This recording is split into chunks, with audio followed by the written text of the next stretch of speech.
harus dan wajib kita semua ketahui, yaitu cara uang datang. Uang datang yang berulang dan mirip itu, karena itu kita menyebutnya sebagai pola. Sebelum pola itu terbentuk dan mengkristal dan menjadi jalan utama, maka kita harus sudah punya lebih dari satu jalan. Itu yang terbaik. Apa yang terjadi kalau hanya satu jalannya uang datang? Belum terbentuk pola lagi, masih serabutan, masih tidak menentu. Itu berbahaya. Sekali lagi, ambil pena dan kertas. Coba mengingat ulang atas semua uang dan materi atau uang datang ke diri kita. Lengkapi catatan yang sebelum ini, lalu petakan polanya.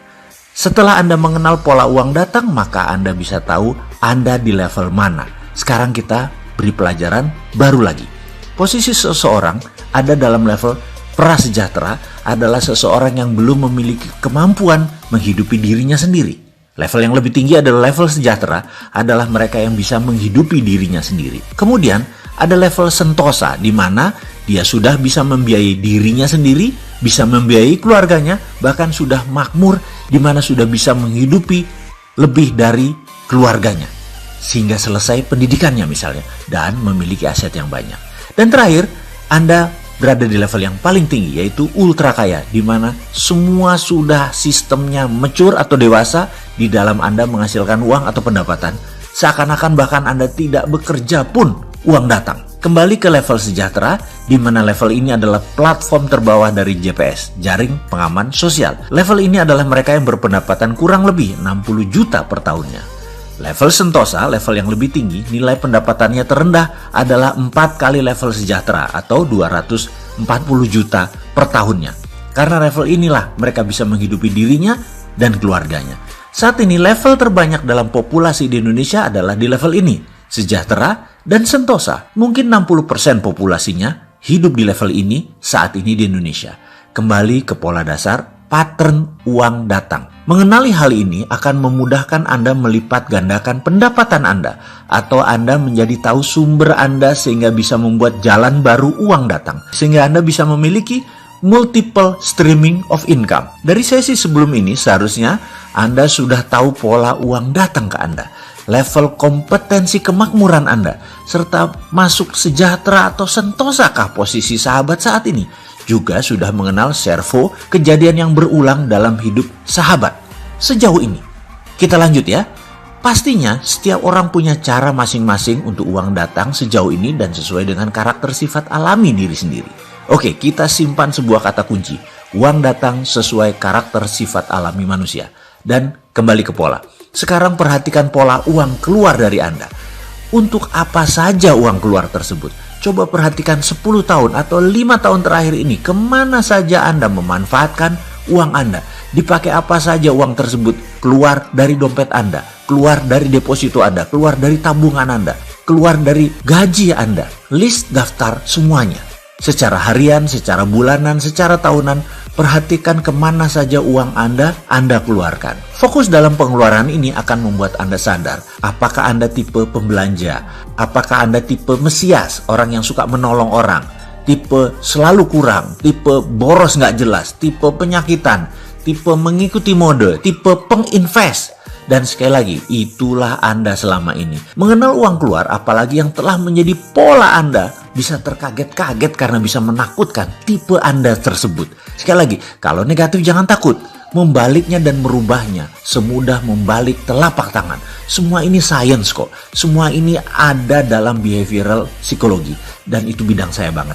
Inilah gunanya video ini kita buat. Tanpa Anda mengenal pola Anda tidak tahu servo uang keluar Anda tidak tahu kebiasaan servo tadi, Anda akan sulit menjadi baru. Sekali lagi, ini penting kalau Anda merasa diri Anda boros, atau Anda merasa heran dengan teman Anda yang kira-kira uang masuknya sama, tapi kehidupannya mereka lebih stylish dari Anda, lebih up to fashion, rumahnya lebih besar, pola hidupnya lebih sehat, lebih olahraga, lebih banyak ketawa. Anda tahu sekali, pendapatan income-nya Anda berkurang, sementara pendapatan income-nya Anda dan dia kurang lebih sama, tapi pemanfaatan uangnya pasti berbeda. Jadi penting sekali untuk mengenal pola uang keluar dari Anda. Dari sana kita tahu siapa dan mengapa orang tersebut sukses. Sekali, bukan saja bagaimana uang datang itu penting, tapi bagaimana Anda memanfaatkan uang tersebut tidak kalah penting. Tugas sekarang adalah Catatlah semua uang yang Anda keluarkan dalam 1,5 tahun belakangan ini. Kalau Anda mau lebih detail lagi, 5 tahun belakangan ini. Kalau Anda mau lebih detail lagi, 10 tahun belakangan ini. Catat semua uang keluar. Mulai dari biaya rutin harian, bulanan, tahunan, hingga uang keluar lainnya. Beli baju, beli mobil, beli tanah, beli saham, beli apapun. Catat semua dan akan kita petakan polanya.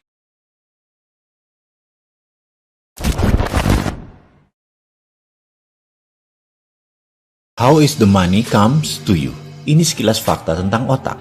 Bangsa manapun di dunia, ukuran otaknya atau volume otaknya, ukuran panjang sarafnya, jumlah pengantar kimia dalam otak, sensornya, semua sama. Kecepatan kemampuan berpikir yang diolah oleh sebagian orang yang disebut IQ juga tidak berbeda jauh. Kemampuan menyimpan data, sama. Anggap otak itu komputer, anggap otak itu hardware. Semua manusia sama. Lalu di mana bedanya? Mengapa yang satu lebih sehat dari yang lain? Mengapa yang satu mudah tertawa? Mengapa manusia yang lain mudah mendapat jodoh? Mengapa dia lebih cepat mendapatkan uang? Otak sama, nasib beda. Nasib, ini batu sandungan pertama. Ada sebuah sistem pada manusia yang namanya belief system. Sistem keyakinan. Ini ditanam di subconscious seseorang. Jika sudah ditanam di posisi ini, merubahnya memerlukan teknik khusus. Cara biasa tak akan pernah berubah. Misalnya, kebiasaan merokok. Maaf, saya mengambil contoh merokok karena mudah difahami. Saya tidak merokok, dan saya juga bukan anti orang perokok. Kembali merokok sebagai contoh. Dalam iklan di TV secara vulgar ditulis, merokok bisa menyebabkan kanker, gagal janin, penyakit paru-paru, dan lain sebagainya. Dibacakah oleh setiap perokok? Ya. Berhentikah mereka? Takutkah mereka? Tidak. Mengapa? Inilah kerja otak. Otak conscious yang menguasai informasi pengetahuan hanya menguasai 12% dari sebuah tindakan. Sementara subconsciousnya, pikiran bawah sadarnya memberikan kontribusi 88%. Informasi tadi hanya menempel di conscious, tidak menjadi gerak. Otak subconscious bawah sadarnya menganggap merokok itu nikmat. Itulah yang dilakukan.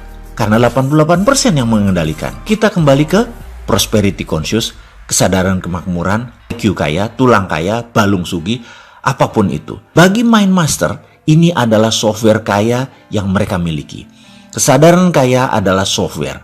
Saat ini ada 375 orang kaya memiliki software ultra kaya. Kenapa? Karena kekayaan 3 miliar manusia kalau dijumlahkan sama dengan kekayaan 375 manusia ini. Alias yang 3 miliar manusia tidak memiliki prosperity conscious. Mulai bisa menerima? Masih berat? Di mana nasib? Ya, ini pertanyaan kecil dari sekelompok besar. Ini pertanyaan saya juga. Saya mengalami jalan kehidupan yang naik turun seperti gelombang laut selagi badai. Saya pernah memiliki materi berlimpah yang dalam 3 tahun kemudian tinggal di rumah kontrakan dengan masih menanggung hutang besar lagi. Kemudian kembali berlimpah materi yang kemudian kembali terpuruk. Balik lagi naik ke atas, lalu terbalik di puncak dengan beragam kisah. Saya banyak bertanya urusan ini, urusan jalan hidup. Hingga saya memutuskan belajar kemanapun dan mencari kemanapun untuk mendapatkan jawabannya. Sampailah saya belajar ke Ramtha School of Mind di Australia di tahun 2001. Disinilah semua terungkap, setidaknya menjawab pencarian saya. Kemudian ilmu servomekanisme ini saya kemas. Jadilah pelajaran servomekanisme bergabung dengan prosperity conscious ala Mardigu. Jujur, sejak saat itu, ekonomi menjadi mudah, bisnis menjadi mudah, hubungan relasi semua menjadi mudah. Dan saya akan buktikan dengan contoh-contoh praktis dalam serial berikut ini.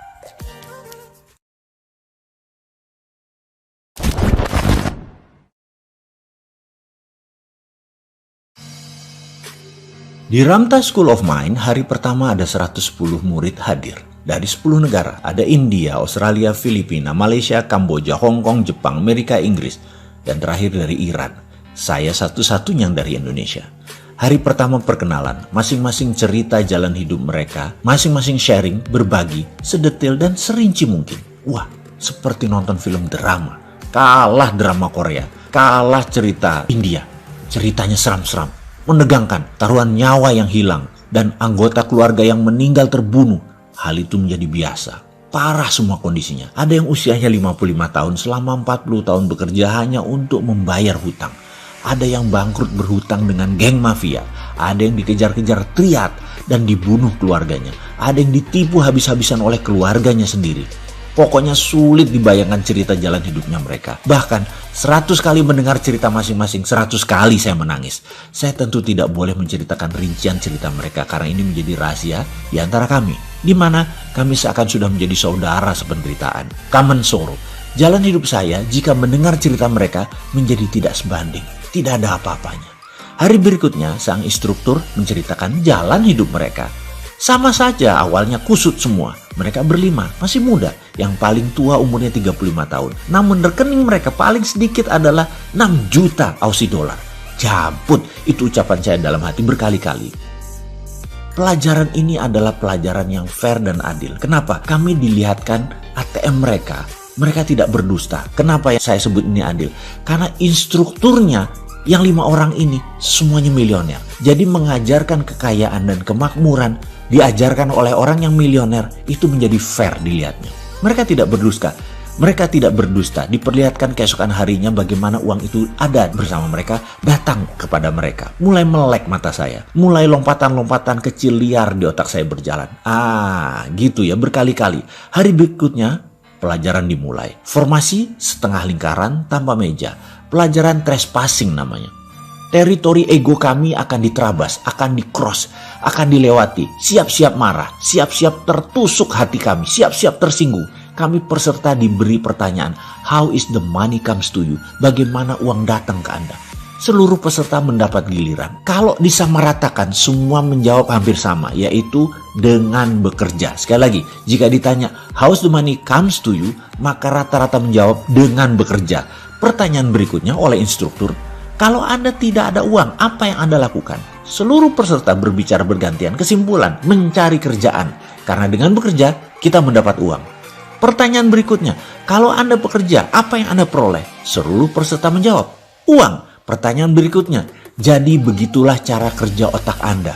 Untuk mendapatkan uang, Anda harus bekerja. Oke, kita stop sebentar. Ada yang salah dalam pernyataan di atas? Tentu tidak, bukan? Inilah pernyataan dan pertanyaan selanjutnya. Bisakah Anda tidak bekerja? Anda dapat uang? Otak saya kram, macet. Kemudian terdengar suara instruktur melanjutkan. Karena Anda berpikir uang datang kalau bekerja. Kalau tidak punya uang, Anda mencari kerjaan. Dan Anda pikir Anda mendapatkan uang. Padahal itu hanya menyambung hidup. Di akhir bulan uang Anda habis lagi. Dan Anda bekerja lagi. Begitulah roda kehidupan yang Anda putar. Benarkah? Otak saya berhenti. Rasanya tidak ada yang salah. Bukannya itu pemahaman umum. Uang didapat dengan bekerja. Nggak kerja ya nggak dapat duit. Pertanyaan berikutnya agak menohok ke saya. Anda bertuhan, Mr. Mardigu? Anda percaya Tuhan? Saya jawab, iya pasti. Tuhan Anda bisa apa? Kalau ini bukan pelajaran trespassing, sudah ngamuk saya. Tuhan saya bisa segalanya. Memiliki semuanya. Dan dia adalah ketidakterhinggaan. Jawab saya dengan nada tidak nyaman. Instruktur saya bernama Geoff mendekat. Tuhanmu tak terhingga dan bisa ngapain aja. Bisa semuanya. Dia berkata begitu. Bisakah Anda meminta pada Tuhanmu? Kamu di rumah, duduk dengan orang yang mencintaimu dan yang kamu cintai, mengerjakan sesuatu yang sesuka-sukamu, uang kamu tak terhingga. Bisa nggak? Saya gelagapan. Ditekan lagi. Bisa nggak Tuhanmu mendatangkan uang kepadamu tanpa kerja? Hanya mengerjakan yang kau cintai. Dapat uang tak terhingga. Bisakah? Bisa, saya jawab keras. Kenapa kamu tidak minta itu? Kenapa kamu tidak minta kepada Tuhanmu, kepada Allah? Ya Allah, saya mau berkumpul dengan orang yang saya cintai, mengerjakan sesuatu yang saya sukai, menyenangkan banyak orang, santai, membuat sehat, membuat pinter, membantu alam, dan dapat duit tidak terhingga. Kenapa kamu nggak minta kayak gitu? Kenapa kamu nggak taruh kata-kata itu dalam pikiranmu? Kenapa milih yang repot, yang capek, yang buat frustrasi? Kenapa harus kerja? Kenapa nggak langsung dapat duitnya aja? Sekali lagi, kenapa kamu minta kerja baru dapat uang? Nada suaranya meninggi dan mengeras. Saya pun tidak menjawab. Saya juga bingung. Kenapa saya harus bekerja untuk dapat uang? Kenapa nggak diem aja atau mengerjakan sesuatu yang enak dan santai saja? Tapi kenyataannya kan orang harus kerja apapun itu. Buktinya banyak orang yang santai-santai malah masuk jurang kemiskinan. Ini maksudnya. Jadi saya harus apa? Geoff menekan saya lagi. Kalau Anda datang ke sini hanya mempertahankan dan mempertanyakan hal-hal dasar, Anda siap-siap kecewa. Kalau Anda percaya Anda yang menentukan nasib Anda, siap-siap terkejut. Kalau Anda percaya nasib bukan di tangan Anda pasti kecewa. Kalau Anda percaya Tuhan bisa melakukan apapun dan Anda bisa mendapatkan apapun, kalau Anda percaya garis tangan sudah ditentukan sebelumnya, Anda pasti frustasi. Kalau Anda percaya Anda menulis jalan hidup Anda sendiri, Anda pasti menemukan jalan keluar. Kalau Anda banyak berpikir dan mempertanyakan metode pelajaran selama 7 hari ke depan, siap-siap angkat koper karena Anda tidak mendapatkan apa-apa. Kalau Anda pasrah dan percaya Anda sangat diuntungkan karena semuanya itu mudah. Kalau Anda percaya inilah jawaban atas doa Anda selama ini dan Anda menikmati proses di kelas ini. Kalau Anda memegang kukuh belief system Anda yang lama, Anda persis menjadi seperti Anda yang sekarang. Kalau Anda meruntuhkan seluruh bangunan Anda dan bersiap membangun pondasi belief baru, siap-siap melihat diri Anda yang baru, yang anggun, yang tak terhingga dan sesuai dengan maunya Anda. Kemudian nada suaranya melunak dan pelan. Anda kesini sudah buang waktu, membuang tenaga, membuang pikiran, membuang uang. Apa yang tersisa dari Anda hanya pola pikir saja. Kalau Anda mau membuang pola pikir tersebut, kita akan melanjutkan pelajarannya. Siap-siap akan sakit hati. Karena semua yang Anda pegang bisa dilepas dan harus dilepas. Bahkan kebenaran yang Anda pegang pun akan ditantang, di-challenge ke batas ujung. Diri Anda akan didorong ke batas yang Anda merasa apapun mungkin, apapun masuk di akal. Masa sih? Bagaimana bisa pernyataan dan pertanyaan logika belief lama akan ditantang? Kalau ternyata tidak teruji, rubuhkan belief system Anda tadi. Ingat, kebenaran yang terbenar adalah kebenaran yang teruji. Kebenaran yang terbenar adalah kebenaran yang tidak menyinggung siapapun. Dan kalau ada yang sakit hati gara-gara kebenaran ini, pelajaran kebenaran ini salah. Dan kebenaran yang paling benar, dia membela dirinya sendiri. Oleh karena itu sahabat, Anda sudah membuang waktu, Anda sudah membayar mahal video ini, Anda harus mendapat pelajarannya. Ikuti semua perintah-perintah ini sedetil mungkin, karena Anda pasti berubah menjadi Anda yang baru.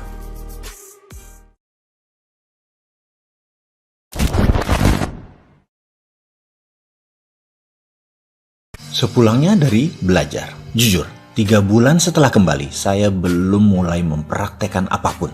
Belief system saya tertabrak-tabrak. Pertanyaan, nasib kita yang menentukan? Sementara saya punya keyakinan nasib ditentukan Tuhan. Sebuah tabrakan belief system. Saya belum bisa menerima. Kalau saya tidak terima, maka saya harus menerima kondisi saya sekarang, berhutang dan hidup susah waktu itu. Memulai sesuatu akan terbawa putaran yang sama. Memulai yang baru harus merubah belief system. Ini pengalaman saya dan mungkin hanya terjadi pada saya. Saya juga teringat sebuah pelajaran dasar. Salah satunya pelajaran meng-cancel doa. Dalam sebuah sesi di sana ada pelajaran untuk berpikir dan berdoa yang tidak boleh di-cancel. Seperti detailnya ada juga di dalam video Road to Billionaire, karya saya terdahulu. Baik, sekarang kita beri contoh seperti pengalaman saya di dalam kelas waktu itu. Saya diperintahkan memohon. Waktu itu saya disuruh memohon kepada Allah untuk memberikan uang 1 miliar pada akhir bulan ini.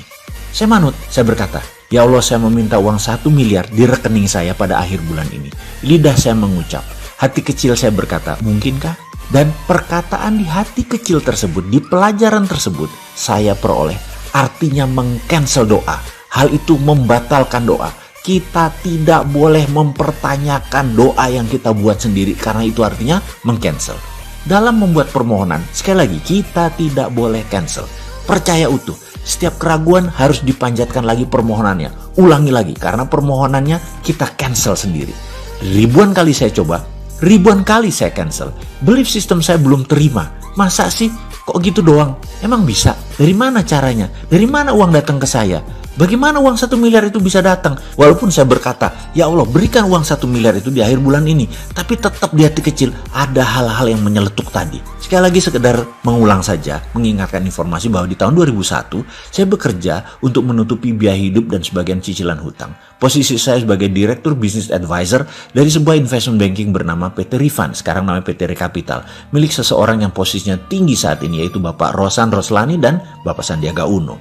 Secara gaji dan bonus cukup besar kompensasi bulanannya, namun hanya kerja kontrak. Dari tahun 2000 hingga tahun 2002, 24 bulan.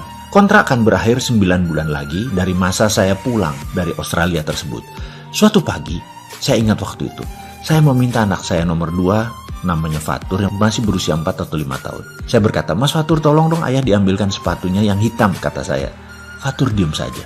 Saya ulangi sekali lagi, "Fatur, kamu dengar kan ayah ngomong apa?" Dia tetap diam dan berjalan menjauh. Suara saya, intonasinya saya tinggikan, intonasinya menekan, dan dia diam menunduk. Emosi saya terpancing. Ini anak kok gak nurut sih, kata saya dalam hati. Saya berjalan ke arahnya, gerakan marah terpancar di wajah saya. Matanya menatap saya tepat di mata saya. Agak ketakutan ekspresi wajahnya. Saya kaget. Loh, kok dia takut? Saya berkata dalam hati. Langsung saya berlutut sejajar mata saya dengan mata dia. Dan ini adalah metode dasar psikologi mendidik anak, di mana mata sejajar menunjukkan kesetaraan, kesederajatan. Kalau atas bawah, anak di bawah, orang tua di atas. Bola mata anak yang pupil hitamnya di posisi atas, ini dia dalam posisi sangat sugestif, membuat posisi orang tua otoritatif dan si anak menjadi inferior. Di kondisi saya dan Fatur, kondisi tersebut tidak boleh. Saya lagi marah, Fatur lagi takut, jadi langsung saya sejajarkan sehingga dia nyaman karena merasa sederajat. Saya ubah ekspresi saya datarkan suara saya. "Nak, tolong ambilkan sepatu ayah ya sayang." Kaki saya dipeluknya. Bahasa tubuhnya saat itu yang saya rasakan adalah dia tidak mengizinkan saya berangkat bekerja. Kembali saya tersentak. Tadinya mau marah, namun signal yang diberikannya cukup kuat. "Jangan pergi ayah. Ayah belum memberikan banyak rekening emosi ke saya," kata Fatur. Itu yang saya dapat. Rekening emosi saya kurang kepada Fatur. Lama saya menatap wajahnya. Tiba-tiba saya putuskan, "Baik, ayah tidak bekerja hari ini. Kamu mau apa sayang?" Kemudian dia berkata, "Ajarin Mas Fatur naik sepeda roda 2 ayah, terus kita main layang-layang. Boleh nggak?" Pintanya dengan lagak yang lucu sambil memiringkan kepalanya. Saya mengangguk. Saya telepon sekretaris saya, Siola, "Tolong bilang pada Pak Rosan, saya tidak masuk hari ini, saya off." Seharian saya ajari Fatur naik sepeda roda 2. Sorenya kami bermain layang-layang. 7 jam sangat padat berkualitas setidaknya menurut saya. Malamnya dia memijit-mijit bagian tubuh saya. Nikmat sekali rasa di hati saya ini. Tiada tara rasanya. Enak berkumpul dengan orang yang kita cintai, mengerjakan hal yang kita cintai, dan mendapatkan uang tak terhingga. Tiba-tiba klik terjadi di otak saya. Saya mendadak seperti mendengar saya berkata pada diri saya sendiri. Katanya ingin punya anak yang soleh. Kok ngaji diajarin orang lain? Belajar sepeda diajarin orang lain? Belajar baca tulis diajari orang lain? Bagaimana rekening emosi bisa tumbuh? Bukankah dulu pernah mengatakan bahwa kalau setiap sel dari anak yang tumbuh, saya ingin memiliki andil terbesar agar di kemudian hari tidak ada sesal. Sementara faktanya setiap hari sibuk. Pagi berangkat anak belum bangun, pulang anak sudah tidur, ketemu di kala weekend sudah kecapean pengen istirahat. Anak tahu-tahu tumbuh membesar dan membesar tanpa ada kontribusi saya apa-apa. Saya terhenyak. Lalu saya putuskan seketika itu juga tanpa pikir. Cikar kanan, vaya kondios, kita bakar kapal. Ini istilah saya mengandaikan tindakan seorang panglima perang, Jabal Tarik, sewaktu menaklukkan Gibraltar. Pasukannya kalah jumlah dan nyali ciut mau mundur. Jabal Tarik memerintahkan bakar kapal, sehingga pasukannya tidak ada pilihan lain kecuali maju berperang. Besok, saya membuat surat resign tertuju pada partner dan owner perusahaan tersebut, Rosan Roslani. Saya mendadak percaya 100% bahwa uang akan saya dapat. Dan uang dapat dari manapun. Tanpa usaha yang banyak, saya tidak pernah meng-cancel. Utuh saya percaya permohonan kepada Tuhan tersebut. Entah mengapa, tapi saya percaya. Saya semangat sekali. Lalu, hari berlalu tanpa ada yang istimewa. Herannya, orang modern seperti saya tidak banyak bertanya-tanya. Enjoy total, benar-benar seperti orang aneh. Gak mikir belas. Sore itu saya menyiram bunga. Di luar kebiasaan, saya tidak pernah menyiram bunga. Tahu-tahu sebuah motor menghampiri, pengemudinya menggunakan helm, berkaca gelap. Saya tidak tahu siapa dia. "Sore Bapak," katanya membuka helm. Rai Sahanaya rupanya. Dia orang Ambon, tetangga saya, tinggal berjarak 3 rumah di sebelah. Dia mengontrak di sana. Kemudian dia berkata, "Begini Bapak ada uang 10 juta kah?" Katanya dengan logat Ambon yang kental. "Maksudmu?" "Begini Bapak, beta mau jual semua barang di rumah beta Bapak. Beta jual 10 juta Bapak, termasuk motor baru ini Bapak. TV, kulkas, AC, kontrakan rumah, semua Bapak ambil. Boleh kah?" "Wah Rai, jujur uangku hanya 6 juta, itu pun buat bayar besok hutang." Saya jawab dengan apa adanya. Dia terdiam kemudian berkata, "Beta dapat kerja kapal Bapak. Malam ini kapal angkat jangkar Bapak, jam 9. Kita soba layar Bapak. Beta dapat kontrak 3 tahun Bapak. Gaji bagus, $2.500 sebulan Bapak.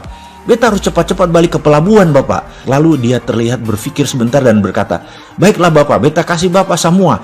Bisa kasih 6 juta sekarang kah? Ada, saya menjawab. Saya masuk ke dalam, 1 menit kemudian saya berikan uang 6 juta.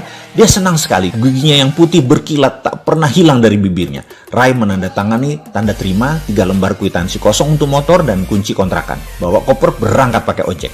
Saya terdiam, memegang 2 kunci. 1 kunci rumah kontrakan, 1 kunci motor berserta surat-surat. Saya ke kontrakan yang lebih luas sedikit dibandingin rumah kontrakan saya. Cukup rapi untuk seorang bujangan.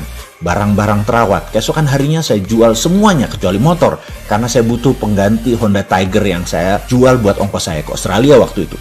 Total saya memperoleh sisa uang 19 juta. Dan rumah kontrakan yang masih 1 tahun lagi. Bayangkan, catatan kontrak saya itu tinggal 2 bulan kala itu. Yang jadi pertanyaan sekarang adalah, inikah prosperity conscious itu? Apakah servo mekanisme saya sudah benar, yang jeleknya sudah terbuang?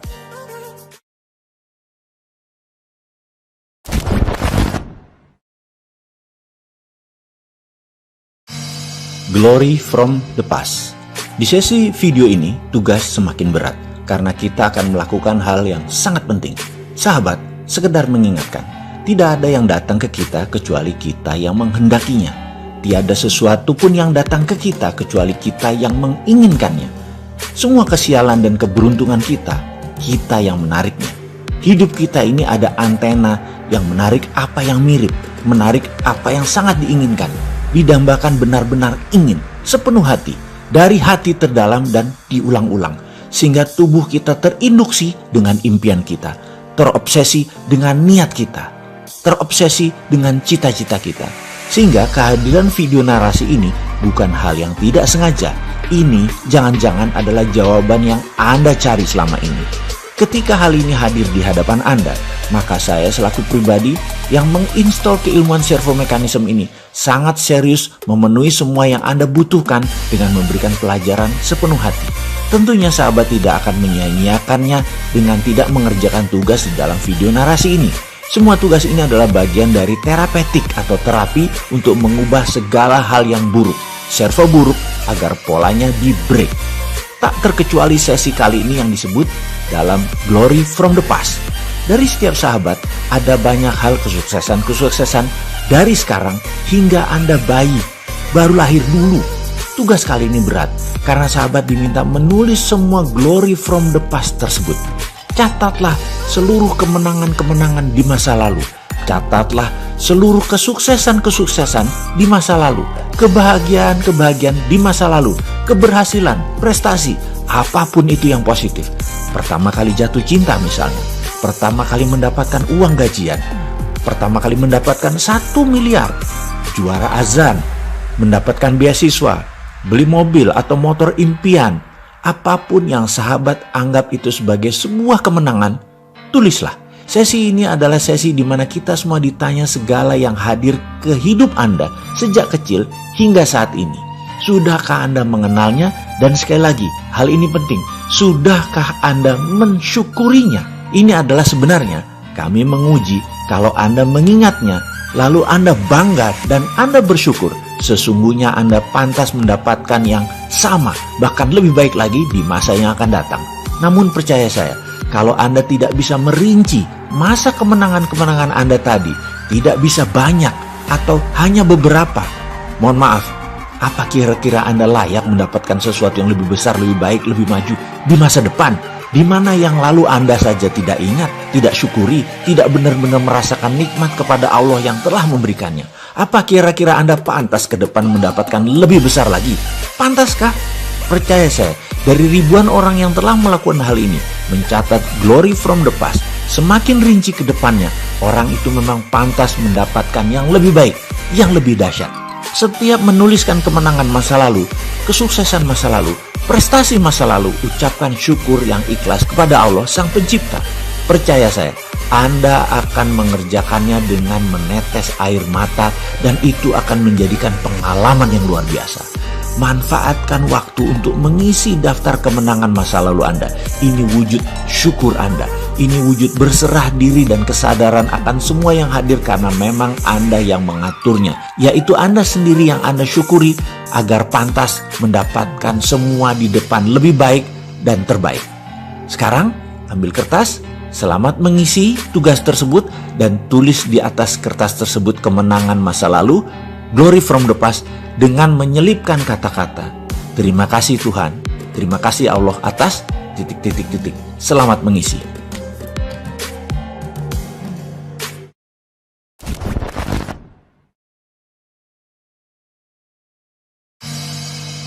Pasti semua sahabat ingin memiliki hubungan yang baik dengan keluarga, dengan teman, dengan relasi, dan juga dengan tim di dalam perusahaan atau organisasi yang Anda berkecimpung di dalamnya. Ada sebuah teknik yang menarik yang sangat efektif di dalam membangun tim trust atau kepercayaan tim tadi.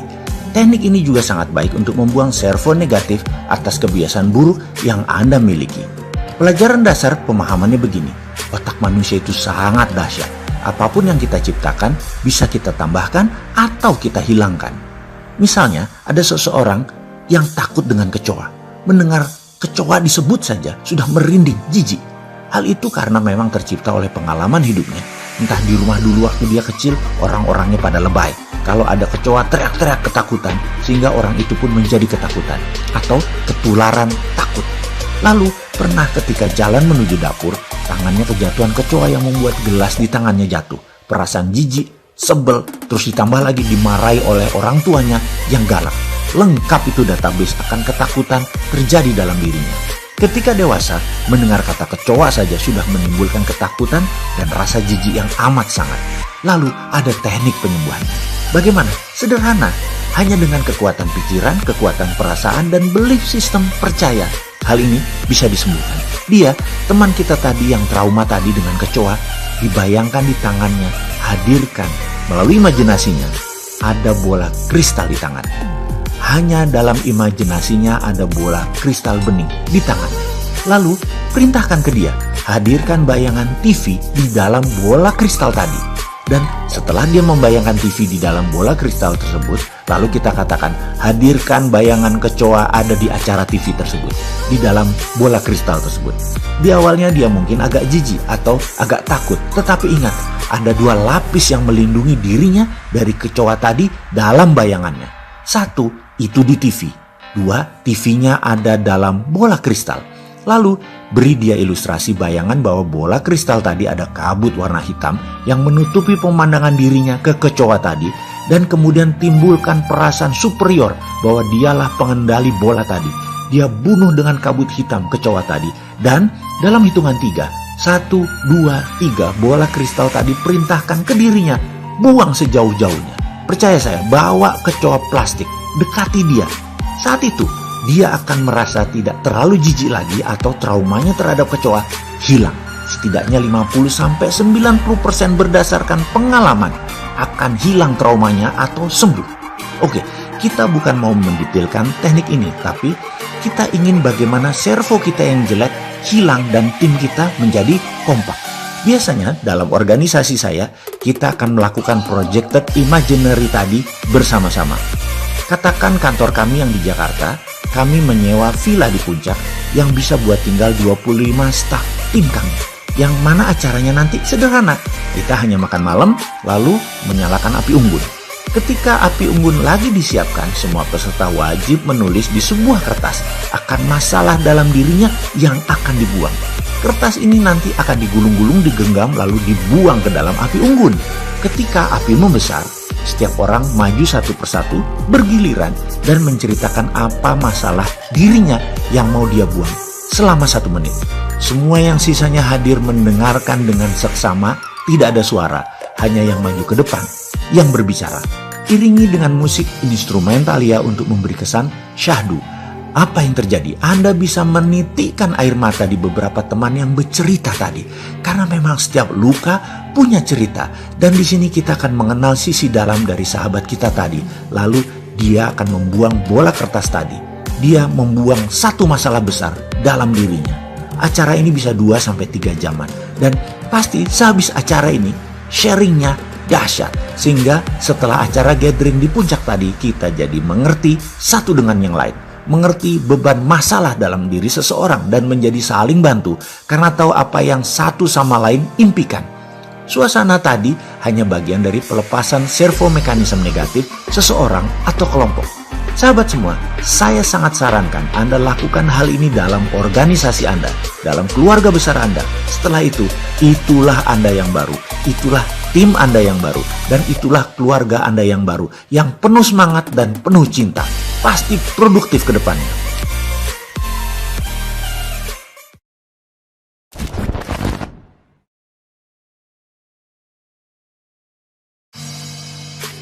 Kompetensi kita bicarakan sekali lagi. Konon, semuanya adalah persoalan kompetensi semata. Karena itu kita harus mengulangi pemahamannya agar lebih solid.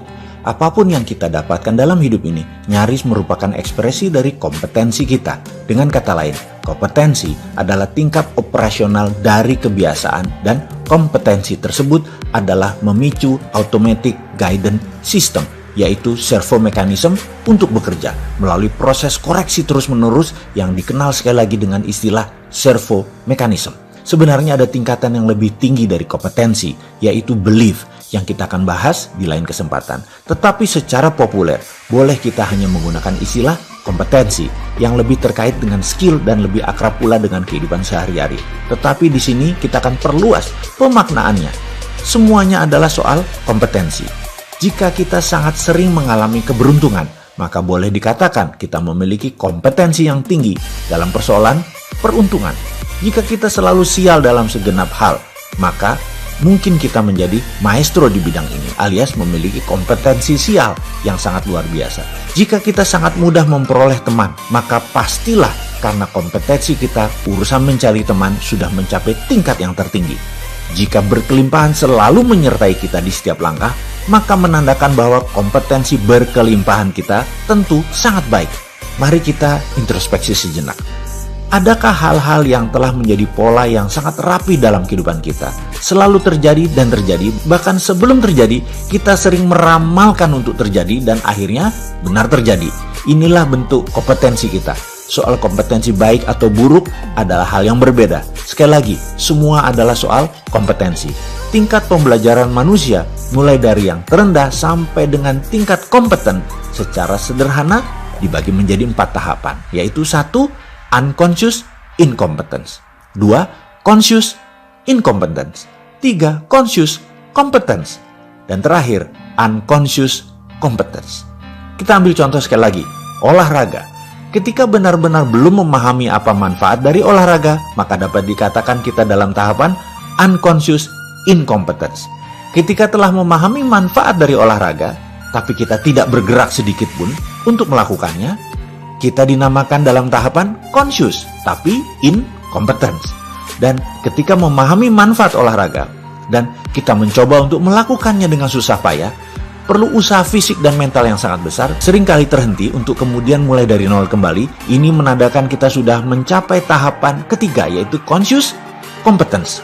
Ketika kita memasuki semangat tiada hari tanpa olahraga, bahkan kita benar-benar resah jika tidak ada kesempatan untuk olahraga, maka kita udah mencapai kompetisi yang tertinggi, yaitu unconscious competence.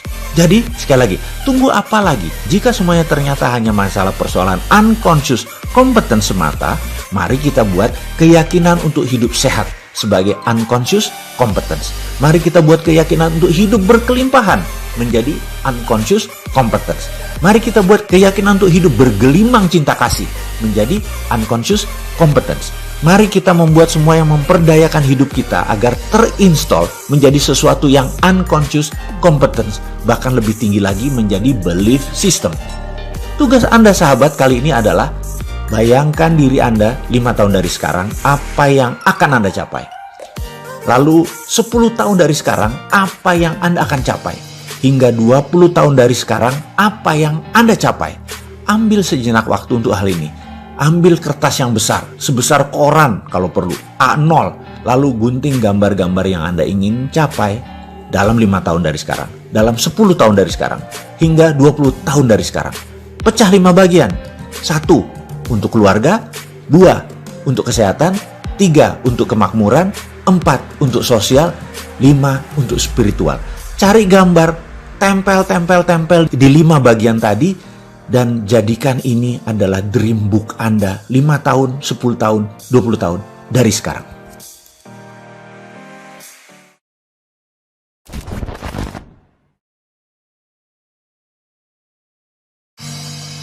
Peaceful Place. Di sesi ini adalah sesi untuk kita melakukan pemrograman pikiran bawah sadar agar kita bisa memasang servo baru, servo mekanisme yang positif agar menjadi kebiasaan baru yang positif. Otak manusia dalam pikiran bawah sadarnya itu tidak bisa membedakan mana yang imajinasi, mana yang reality, mana yang bayangan, mana yang kenyataan. Untuk membentuk pathway, jejak sukses di pikiran bawah sadar seseorang, maka caranya bisa dengan melakukan. Dan ada cara yang lebih cepat lagi, yaitu dengan membayangkan hal yang sama berkali-kali dalam jangka yang panjang. Bayangkan Anda bisa main sepatu roda misalnya. Maka coba nonton YouTube tentang permainan sepatu roda tadi. Kemudian setiap hari sewaktu mau tidur malam, bayangkan diri Anda bermain sepatu roda terus menerus selama 30 hari ke depan. Apa yang terjadi kemudian?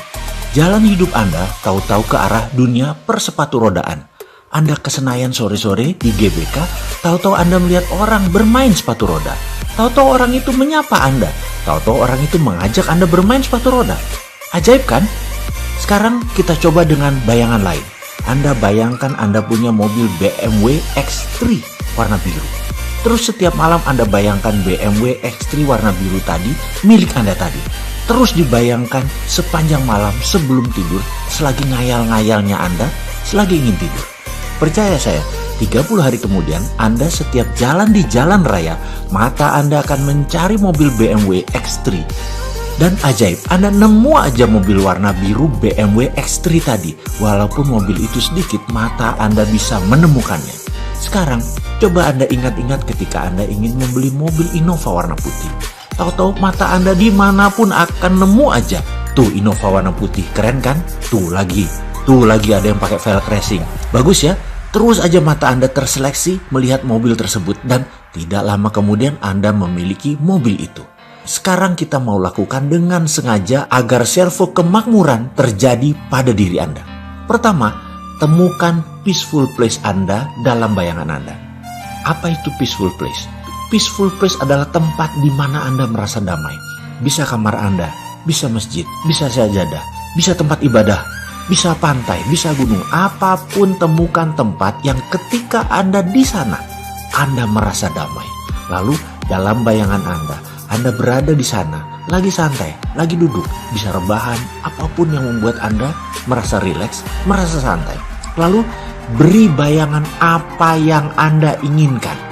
Mobil, kesehatan, rumah, keluarga bahagia, apapun itu hadirkan gambaran tadi dan beri rasa senang, bahagia ketika bersama apa yang Anda inginkan tersebut.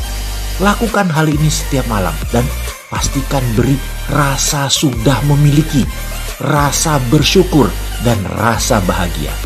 Ulangi setiap malam minimum satu keinginan Anda dan dilakukan 30 hari berturut-turut dan bersiaplah kaget atas kejadian yang mengikutinya kemudian. Langkahnya saya ulangi lagi agar sahabat semua bisa mengulangi dan bisa melakukannya. 1. Temukan peaceful place Anda. 2. Hadirkan Anda di sana. 3. Hadirkan bayangan apa yang Anda inginkan dan sudah Anda miliki. 4. Lakukan hal ini dalam imajinasi Anda sesering mungkin dan disarankan lakukan menjelang tidur malam. 5. Selamat menjadi Anda yang baru.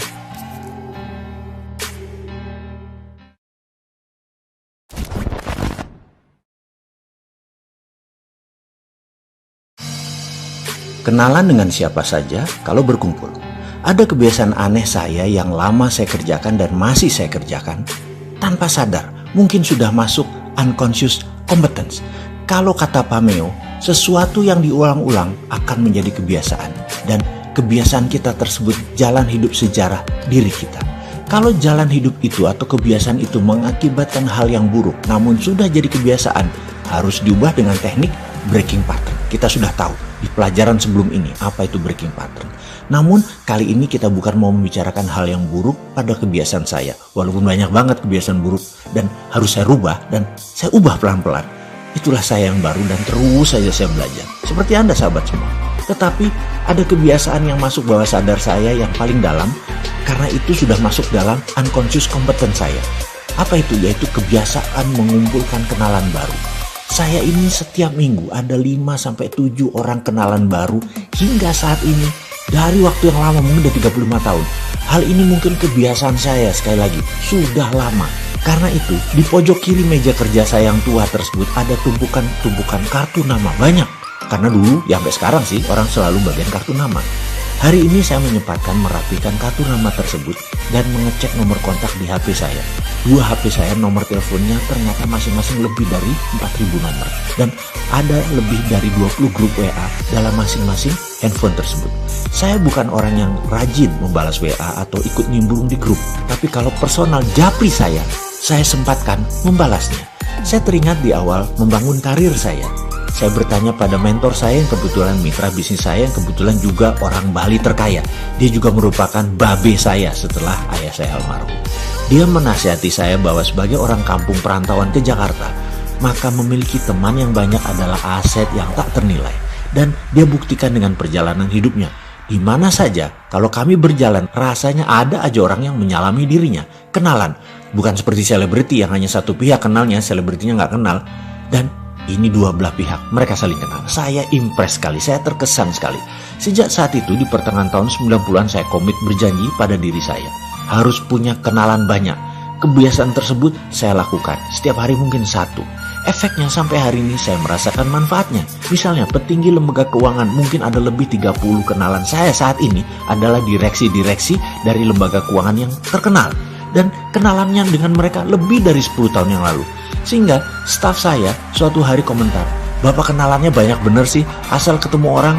Ketimbang saya memperkenalkan kerja di perusahaan saya, ada aja yang berkata, "Salam ya buat bosman ya, saya teman lama dia." Bahkan ke Kopassus kemarin belajar nembak waktu anak-anak perusahaan kami outing, kayaknya semua instruktur kenalnya Pak Mardigu. Saya dalam hati GR bener urusan beginian. Tapi bagi saya bukan orang kaya saja kenalan itu. Posisi jabatan politik, jabatan publik, bahkan orang yang tidak punya apa-apa, ya tetap kenalan. Kenalan itu bukan harus friend with benefit. Namun kalau kenalannya banyak, pasti buat keuntungan lebih besar. Kenalan bisa dengan siapa saja, namun nongkrong dengan siapa harus kita pilih. Dan bagi saya, nongkrong itu saya pilih-pilih sekali. Saya hanya berkumpul dengan orang yang lebih soleh, berkumpul hanya dengan orang yang lebih sukses, berkumpul hanya dengan yang lebih sehat, berkumpul dengan orang yang lebih bahagia, berkumpul dengan orang yang lebih seru, berkumpul dengan orang yang lebih kocak, yang menyenangkan. Karena berkumpul dengan manusia lebih baik, kehidupan saya menjadi lebih baik. Karena kita manusia yang mudah terinduksi. Sahabat, di penghujung video ini saya menyarankan perbanyak kenalan dan jaringan bisnis Anda sebagai solusi kemakmuran. Selamat membuat tempat nongkrong yang baru, selamat berhijrah, selamat berkenalan.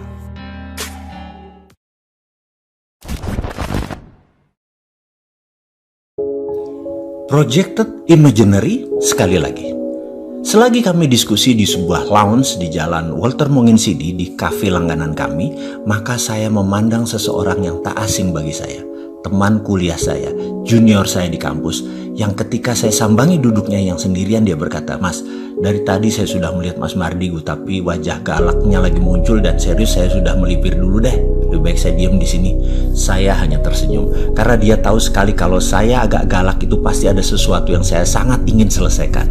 Dulu dia padawan saya, yaitu sering membantu pekerjaan saya dulu waktu bereksperimen di kampus. Pastinya dia kenal sekali karakter saya. Saya galak banget, terutama sama dia. Saya berkata, "Kamu benar, ada sesuatu yang saya belum pernah lakukan dan akan saya lakukan, tapi tidak tahu caranya, tidak tahu jalannya. Cuman lihat sinar harapan kecil di ujung lorong yang gelap." Kemudian saya pun menceritakan sekilas apa yang akan saya lakukan, yaitu membangun kayak kawasan ekonomi khusus berbasis heavy industry. Dia menatap saya dengan mata tajam dan berekspresi aneh. "Mas, ingat eksperimen yang dulu kita lakukan di kampus? Itu problem solvernya kok nggak dilakukan sih, Mas?" Saya berkerut dan berusaha mengingat apa yang pernah kami lakukan bersama dalam eksperimen di kampus dulu. Tapi saya tidak menemukan yang mana di otak saya ini. Folder di otak saya sudah kayak komputer mencari-cari data, tapi tetap tidak ketemu. "Itu loh Mas yang di lapangan basket," katanya, mencoba membuat saya ingat tapi tetap lupa. Sehingga dia menceritakan dengan lengkap. Gini katanya, "Ingat nggak yang waktu kita ambil beberapa orang semua cewek yang belum pernah main basket? Lalu kita suruh mereka shoot the hoop, masukin bola ke ring basket. Lalu dari 5 bola tidak ada satu pun yang masuk. Lalu kita tutup mata dia dan kita panggil 10 orang yang menonton dia dan menyemangati dia. Lalu kita tutup mata dia pakai blindfold, lalu diposisikan di tempat syuting. Ketika dia melempar bola, maka ke-10 orang tersebut bertepuk tangan dan berkomentar, padahal bolanya tidak masuk. Namun mereka bersorak seakan-akan bolanya masuk, berkomentar, "Yeay, finally you get it. Akhirnya Anda bisa, hebat, gitu dong, mantap," gitu ya. Setelah 3 atau 4 kali bola tersebut masuk, padahal tidak ada juga yang masuk, maka tutup mata dan tutup kepalanya, dibuka. Lalu cewek tersebut kembali di posisi syuting. Dia diberikan 10 kali peluang menembak sekarang. Dan ternyata dari seseorang yang tidak pernah main basket dalam seumur hidupnya, sekarang bisa memasukkan 4-5 kali bola ke keranjang, dibantu tepukan penonton yang cheering up, mendukung dia. Jadi, otak manusia bisa dibantu dengan ilustrasi nyata dalam pikiran bawah sadarnya bahwa dia bisa melakukan. Walaupun belum pernah dilakukan sebelumnya, namun dengan stimulus mereka pernah dalam tanda petik melakukan. Ternyata merubah kimia yang ada dalam pikirannya dan menjadi kenyataan. Mereka, otak tersebut membuat pathway jaringan baru di otak mereka sehingga semuanya possible karena jaringan baru itu terbentuk.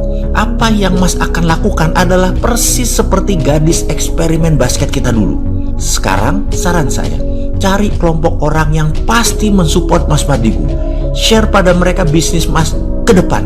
Mereka belum tentu bisa bantu, namun cheer up mereka. Mas Mardigu pasti bisa lakukan. Gampang itu buat Mas Mardigu. Dan komentar positif lainnya dari siapa saja orang yang support Mas Mardigu akan merubah kimia di dalam pikiran bawah sadar Mas Mardigu yang membuat impian tadi bisa jadi kenyataan.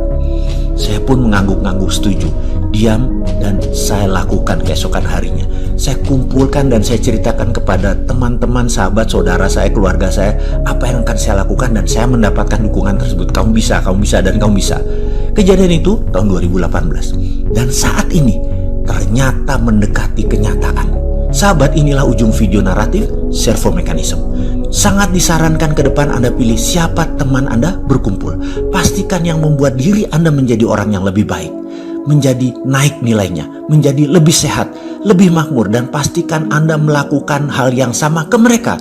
Dukung semua sahabat mereka untuk mereka juga menjadi yang terbaik. Sampai jumpa di lain kesempatan. Salam hormat dari saya Mardigu Wowi. Sukses untuk sahabat semua.